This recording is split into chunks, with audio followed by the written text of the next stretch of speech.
So this passage from the prophet Isaiah has so many, or it has a powerful kinship to the account of the resurrection in St. John's Gospel, where in the prophet Isaiah it says, "You will see your teacher. Your teacher will not be hidden from you, but you will see your teacher, and a voice will call out from behind you, 'This is the way. Go in it.'"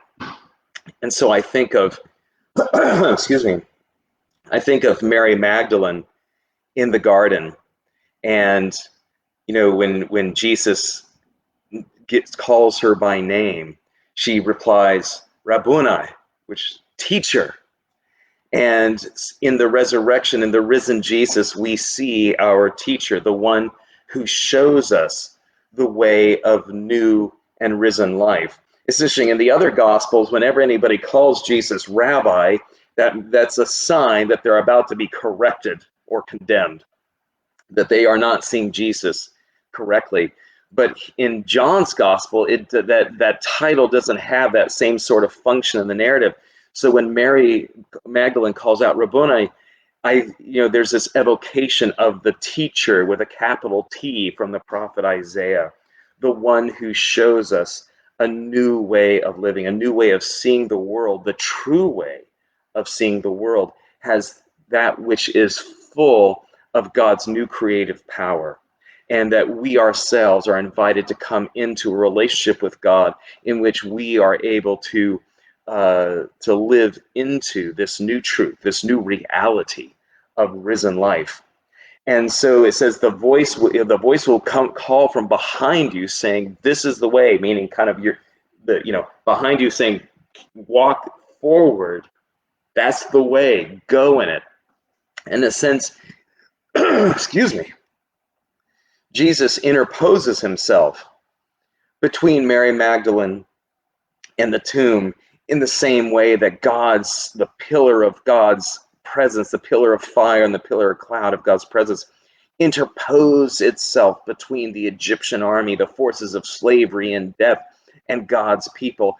In the same way now, the risen Jesus interposes his body between Mary Magdalene and the empty tomb and turns her around and says, "Go and tell my brothers, go forth from this place. But what's behind me here, that's death. That is over. You don't need to go that direction. Go forward. That is the way of new life, the way of announcing God's victory over death." And so in the risen Jesus, each of us is called by name to recognize the one who teaches us a new way of seeing reality itself, a new way of experiencing our lives as being lived in Jesus and therefore in the Father. And to hear Jesus call us, in a sense, interpose himself between us and our death, our final death, our separation from God's love and life, and tell us to turn and go that way, go into the future where God's love awaits us, go into the future where we are called into mission and purpose in God's new creation.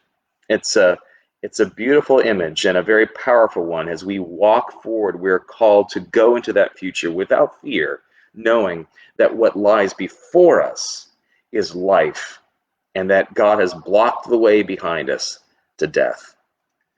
A reading from the prophet Isaiah.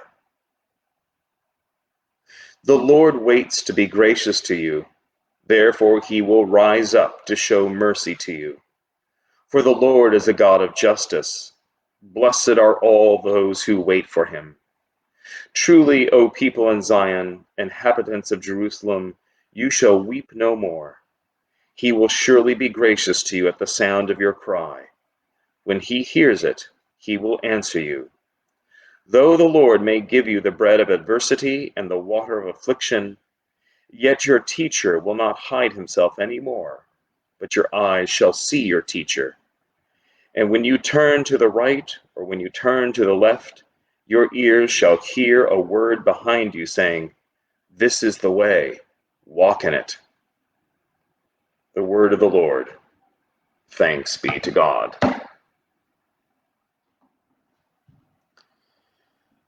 A reading from St. John's Gospel.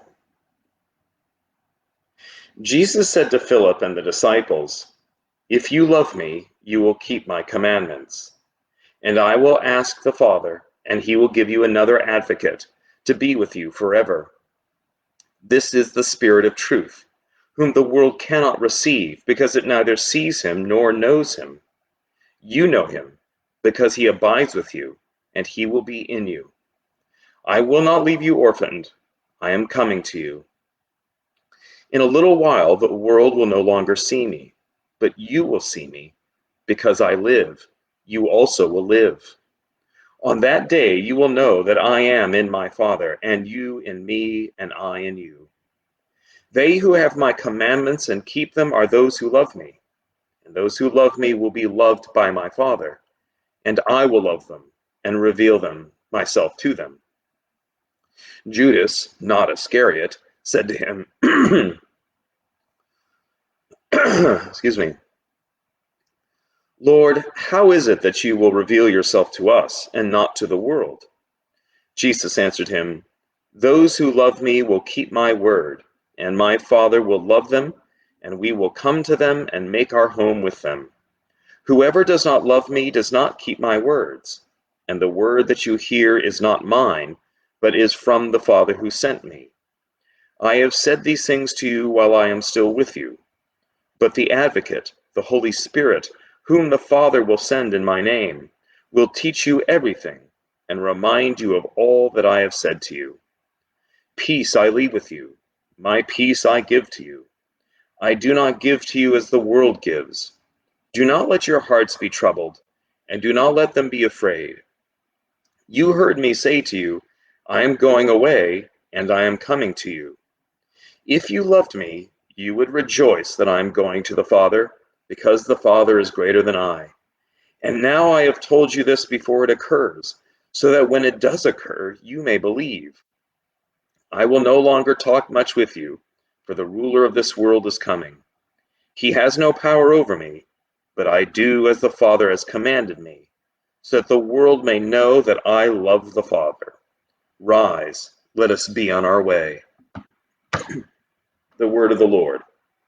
Thanks be to God.